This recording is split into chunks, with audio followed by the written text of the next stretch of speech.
Hello everyone, welcome to my channel.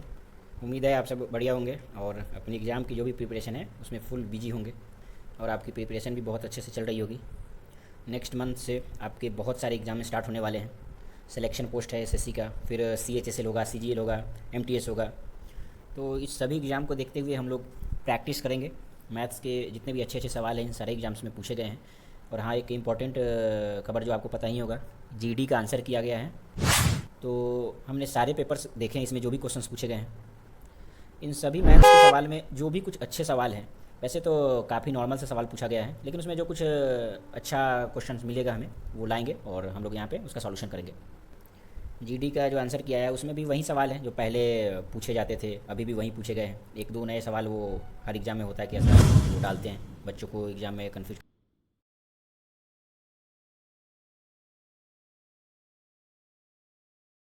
तो चलिए देखते हैं जो जीडी में कुछ सवाल पूछे गए हैं मैथ्स के, वो कितने आसान पूछे गए हैं। क्या एग्ज़ाम में इतने इजी क्वेश्चंस आते हैं, बच्चों के मन में बहुत सारा डाउट रहता है। तो हाँ, बहुत आसान सवाल आते हैं, लेकिन बहुत लोग इसे भी गलत करके आते हैं या कुछ ऐसे तरीके से करते हैं जिनमें ज़्यादा टाइम वेस्ट होता है। तो हम लोग देखेंगे कि उसे एग्ज़ाम में कैसे करना है, कम टाइम में कैसे सॉल्व करना है और 100% एक्यूरेसी के साथ कैसे करना है। तो पहला सवाल स्क्रीन पे ये रहा। चलिए देखते हैं ये पहला सवाल जो अभी हाल ही में जो आंसर किया है एसएससी जीडी का, उसमें पूछा गया है। क्वेश्चन कुछ खास नहीं है, नॉर्मल है ये, लेकिन इसको करने का अलग अलग तरीका है। सवाल क्या कह रहा है कि यदि एक आयत की लंबाई में 14.28% की क्या कर दी जाती है, वृद्धि कर दी जाती है, तो क्षेत्रफल को अपरिवर्तित रखने के लिए इसकी चौड़ाई कितने प्रतिशत से क्या करनी चाहिए, घटानी चाहिए। अब ये सबको पता होगा कि आयत का जो क्षेत्रफल होता है वो क्या, एल इंटू बी, यानी कि लंबाई गुने चौड़ाई, इसी से बनता है। तो सबसे पहले सवाल को समझते हैं कि कह क्या रहा है और पूछ क्या रहा है। इसमें कह रहा है कि पहले इसकी लंबाई में क्या कर दी जाती है, 14.28% की वृद्धि कर दी जाती है। तो क्षेत्रफल को अपरिवर्तित रखने के लिए, यानी कि जो पहले क्षेत्रफल था अभी भी उतना क्षेत्रफल लाने के लिए उसके चौड़ाई में कितना कमी किया जाएगा। यानी कि अगर लंबाई बढ़ेगा तो फिक्स ये क्या है, ये डायरेक्टली प्रोपोर्शनल टू एरिया के होगा, क्योंकि अगर लंबाई बढ़ेगा तो श्योर है कि उसका एरिया भी बढ़ेगा। तो सवाल में कह रहा है कि चौड़ाई जो है इसको कितना प्रतिशत से कम कर दे कि ये जो एरिया है वो पहले के बराबर ही हो जाए। जैसे कि एग्जांपल से समझते हैं, मान लेते हैं कि किसी आयत का क्षेत्रफल 10 स्क्वायर यूनिट था, ठीक है।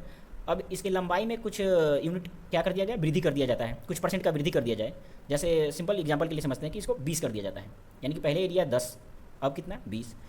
लेकिन पूछ रहा है सवाल में, क्या कह रहा है कि इसको फिर से 10 बनाने के लिए कितना प्रतिशत कम करना चाहिए, बस इतना ही है और कुछ नहीं है। अब इसको सॉल्व कैसे करना है, तो यहाँ वृद्धि कितना हो रहा है लंबाई में, 14.28% का। और बहुत सारे बच्चे क्या करेंगे, इसको 14.28 लिखेंगे, फिर ये दशमलव हटाएंगे, एक 0 ऐसे कट करेंगे। ये टोटल वेस्ट ऑफ टाइम है और कुछ नहीं है। एग्जाम में ऐसे करें तो हो गया सवाल। इसको मेनली कैसे करना है वो हम देखेंगे। 14.28%, इसका फ्रैक्शन वैल्यू, चूँकि एग्जाम में जाने से पहले आपको कम से कम 30-40 ऐसे वैल्यू होनी चाहिए जिसके फ्रैक्शन याद होने चाहिए। 14.28% इसको याद होगा, वो डायरेक्ट लिखेगा क्या होगा, 1 बटा क्या होता है 7, 1/7 होता है 14.28% का फ्रैक्शन वैल्यू। अब कह क्या रहा है कि वृद्धि की जाती है, कितना, 1/7 की वृद्धि, यानी कि बेस यूनिट कितना है 7 और इस पर वृद्धि कितना हो रहा है 1 का, यानी कि पहले कितना था 7, अब बढ़ के कितना हो जा रहा है, बढ़कर अब 8 हो जा रहा है, 7 से 8। अब सिंपल सा ये पूछ रहा है कि किसी आयत का अगर एरिया ही अगर मान ले कि 7 से अगर 8 हो गया है, जो लंबाई बढ़ा है 7 से 8, चूँकि डायरेक्टली प्रोपोर्शनल है तो कोई फर्क पड़ेगा नहीं। अगर किसी आयत का क्षेत्रफल पहले 7 था, अब क्या हो गया 8 हो गया है, तो फिर पूछ रहा है कि इसके क्षेत्रफल को अपरिवर्तित करने के लिए, यानी कि कोई चेंज नहीं आए, तो इसको फिर से 7 बनाने के लिए कितना का कमी करना चाहिए। तो कमी कितना हो रहा है 1 का, कितना पे 8 पे। तो जो कमी होता है वो बेस यूनिट होता है, तो 1 का कमी कितना पे हो रहा है 8 पे, यानी कि 1/8 की कमी करनी पड़ेगी। अब 1/8 को क्या लिख सकते हैं, 1/8 का फ्रैक्शन वैल्यू जिसको पता होगा वो डायरेक्ट लिखेगा क्या, 12.5%। नहीं तो फिर इसमें 100 से गुना करके वो लिखे जो ज़्यादा टाइम कंज्यूमिंग होगा। तो सवाल में ऐसा कुछ नहीं था, ये 10-15 सेकंड का था, समझाने के लिए हम इतना टाइम दिए इसमें कि अच्छे से इसका बेसिक समझ जाए कि कैसे होता है। उम्मीद है आप सबको ये समझ में आ गया होगा। अब बढ़ते हैं अगले सवाल पे। अगला सवाल कह रहा है 44 आम, 121 केला और 11 सेब, उन्हें कई पंक्तियों में इस प्रकार व्यवस्थित करनी है कि प्रत्येक पंक्ति में समान संख्या में फल हो। ये इंपॉर्टेंट लाइन है कि प्रत्येक जो लाइन होगा उसमें समान संख्या में फल हो और प्रत्येक पंक्ति में एक प्रकार का ही फल हो, यानी कि फल की संख्या समान हो लेकिन उस पंक्ति में कोई दूसरा फल नहीं हो। यानी कि सेब वाले लाइन में सिर्फ सेब का ही फल हो, केला वाले में सिर्फ केला ही हो और आम वाले में सिर्फ आम ही हो, और प्रत्येक पंक्ति में क्या हो, समान संख्या में फल होना चाहिए। यानी कि अगर पहली पंक्ति में 4 आम है तो दूसरी पंक्ति में भी 4 ही आम होने चाहिए, 5 नहीं होने चाहिए। पहली पंक्ति में अगर मान लेते हैं कि 5 केला है तो दूसरी पंक्ति में भी 5 केला ही होनी चाहिए, 6 नहीं होना चाहिए, 4 नहीं होना चाहिए। ऐसे ही तीसरी पंक्ति में अगर 6 सेब है तो दूसरी पंक्ति में क्या होना चाहिए, 6 ही होना चाहिए, 5, 4 या ऐसा कुछ भी नहीं होना चाहिए जो उससे अलग हो। अब पूछ रहा है कि ऐसा कितना पंक्ति टोटल बनेगा, कम से कम ऐसा कितना बनेगा, उससे कम नहीं हो, पॉसिबल नहीं होना चाहिए, उससे कम संख्या में पंक्तियों की संख्या नहीं होनी चाहिए।